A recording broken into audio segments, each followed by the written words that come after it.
That's it. If you weren't sure, you're sure now. Labor Day is gone. The summer's officially over. It's September 3rd. Kyle is back in the studio. I'm so happy to see you. I love the guest host, but no one does it like we do it. Yo. The people really want to know. You say summer is over like that? It's over, bro. It's not over. Don't it was let 50 it be. In Syracuse. It was like 50 degrees this morning. Was it? And it's summer's over, man. Summer's over. It's over. We still get we had 85 degrees and sunny. We'll have nice weather, but the summer's over, right? Like I guess around here. There's nobody that doesn't go back to school by today. That's why it feels like that for this me is the here. drop dead for it. Yeah, kids are going back. It's the thing. It's over. Hey, how was your vacation? Oh, buddy, you look tan. I was like, man, I look extra pale today. I didn't change the lights. I promise. This is real tan. No, it was amazing.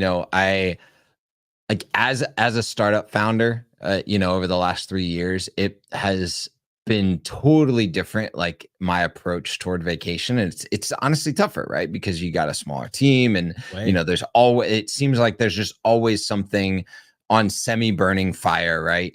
And smoldering. It's always smoldering. It's always smoldering. Yeah. Right. So, but getting away was super nice. We had a great week at the beach. Weather was perfection.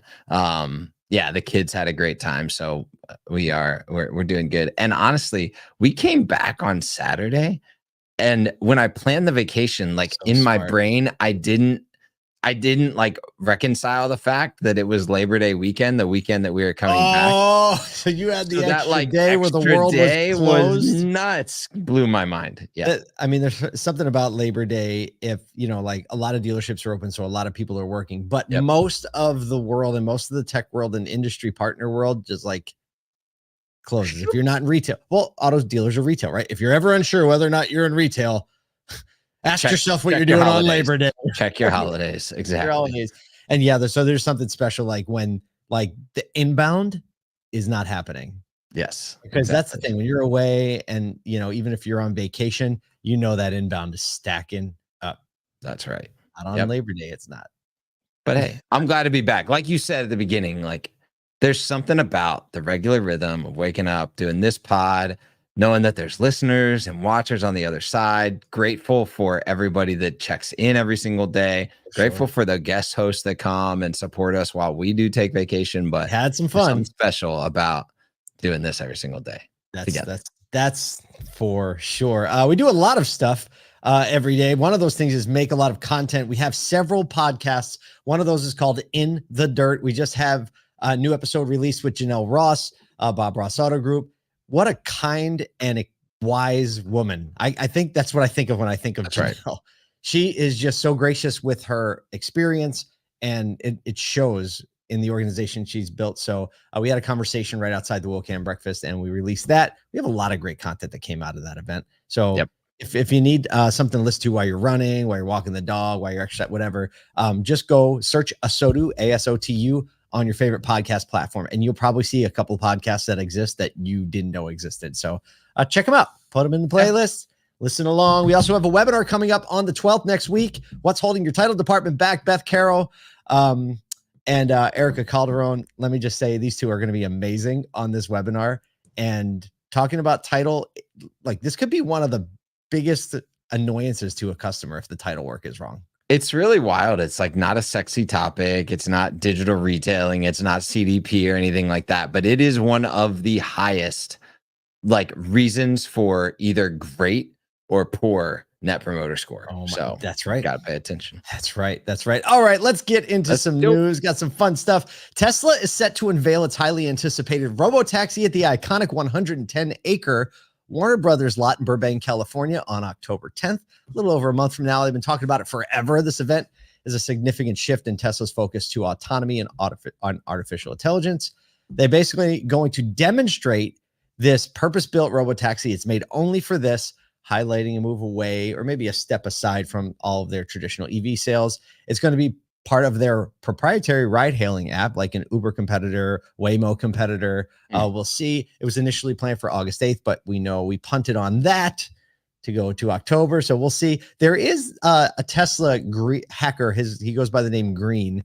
He basically, when they do a software release, he gets into it and he kind of looks for stuff that indicates other things. He basically revealed that Tesla is gathering a large amount of specific data around the Warner Brothers studio, raising concerns that the demonstration might be a little more staged than operating honestly. Speculation, they might also just be preparing for a geo-fenced robotaxi operation, kind of like Waymo, saying like this is the area in which it operates. And so could go either way, but we'll see. I mean, it seems like we're going to see this thing on October 10th. First of all, look, when you come out with a thing like Robotaxi, right? And it is fully like the way that Tesla's going to do it, you're doing something like Steve Jobs did in 2004 with the iPhone, when my man literally had 4 iPhones under the desk to demonstrate 3 different capabilities of it, right? And let's pivot over here to this capability. And the AV switcher guys like switch to HDMI 2.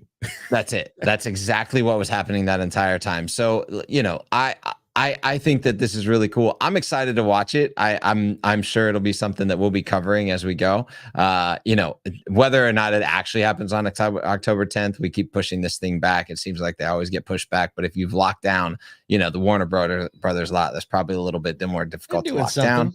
Why not? Let's go.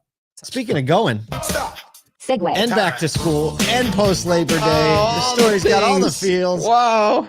The Oakland, California Unified School District has made history by deploying the nation's first fully electric school bus fleet equipped with vehicle-to-grid bidirectional charging technology. So these things are batteries as well. 74 buses are going to return 2.1 gigawatt hours of energy to the grid annually via an AI-managed virtual power plant. What could possibly go wrong? The initiative is expected to eliminate 25,000 metric tons of greenhouse gases, addressing decades of toxic diesel emissions. Also, they say it's going to improve student health. All that idle time while students are hanging around talking to their friends, sucking in all the fumes. Student transportation is the largest mass transit system in the U.S. That makes sense, carrying 27 million students a day are moved around by that. Here's a quote from Dr. Kyla Johnson-Trammell, superintendent of the district. She says, quote, "This is a landmark achievement, especially in Oakland, where families are disproportionately impacted by exposure to air pollution and high rates of asthma." This is a nice story. It is a nice story. I think, obviously, like if you were like in Topeka, Kansas, I would have thrown my chair back, been blown away. Makes total sense as coming from Oakland. Again, we've gone back to this idea that commercial electrification as the priority is definitely the way to go, right? There's a great use case, the charging network, the ability to kind of like the bidirectional thing. And then, when you look at student transportation, be the largest mass transit system in the US, right? That is a massive impact. And when it's all diesel fuel, when it's a ton of idle time, right? These buses get to the school half an hour, 45 minutes prior to pickup, even in the afternoon, and they're just idling there, right? I mean, this feels like the school district, now I'm thinking of it as the highest volume. This is like the perfect use case for these. It is. And no matter where you live, because like, even if you have 200-mile range on these things, like they're not driving 200 miles a day. I don't even care where you live. A school bus is not driving 200 miles a day. And the fact that you can take advantage of all of that stored energy, right? And these are publicly owned buses that can be deployed here and there. Like, I love this one. I love this one. I think this is probably one of the best use cases I've seen in a long time for fully electrifying a fleet. So we'll see. Okay. Speaking of open to work.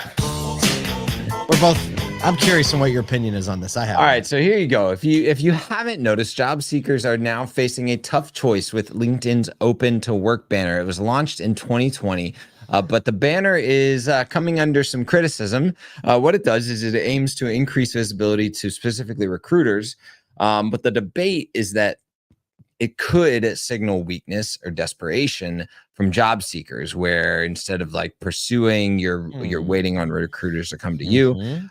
Here's the real data though. Despite the mixed feelings, LinkedIn data shows the banner increases recruiter engagement nearly threefold, meaning you're getting 3 recruiters as opposed to 1 if you simply got the banner out there.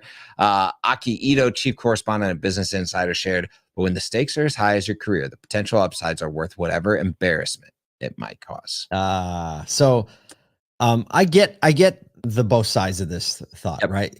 Because you are putting yourself in. Sometimes, they were saying like even seeing that green open the work flag could trigger a little bit of trauma in some people, right? Obviously, that comes from somewhat of a life change. Changing jobs, one of the most stressful things that humans can do. They say having a child, changing jobs, or moving are the top 3 stress-inducing things. So, things happen, employment changes. I personally, when I see that and I'm hiring, I like it. I do because too. that means, and everybody's got a story, right? There's a reason that the job has changed. A lot of times it's just completely out of the person's hands, like a big company downsize or whatever. I like it because it means that person's on the hunt and that they're going to be very attentive and responsive. If you have the open the work thing on your profile, by the way, and you're not responsive, it's game over for me. That's the problem, right? Like if you've just gone in there and checked the box and you're not actively messaging, actively responding, that's when you come up against it. The weird thing for me is like the only hesitation that I get is open to work signals that you are not currently employed, right? Yeah, I think that's it. You kind of have to do the inspection of like, were you released and let go? A little more scrutiny. Or were you, under like a large layoff or something like that? Or did you move? There's a story, right? Maybe you had a baby, you're coming back into the workforce. Maybe, you're trying something new. It definitely merits like a little bit more investigation. But again, like I said, if someone's like that and the stories add up and they're great and they're responsive, I'm super excited. Why? Because it's like, when can you start? And it's like, how about tomorrow? Right. And when you're hiring, like everybody needs that person, which is you why just always need the person. You always want to hire ahead, but you always need the person yesterday. And, we've always done this no matter, whether it's this company or the other ones. Like, look, if you're hiring somebody and they say, hey, I need this amount of time to treat my last employer well. Like as much as you want that person right now, it's like, that's a great indicator of how you're going to be treated one day, because let's face it, the reality of somebody being at your company for their entire career is like pretty close to zero. Pretty close to zero. Oh, Kyle, it's good to have you back. It's good to have everybody else back. It's Tuesday, not Monday. So you have 4 days left in this week to make a difference. Go do it. Love some people, sell some cars, and listen to some podcasts.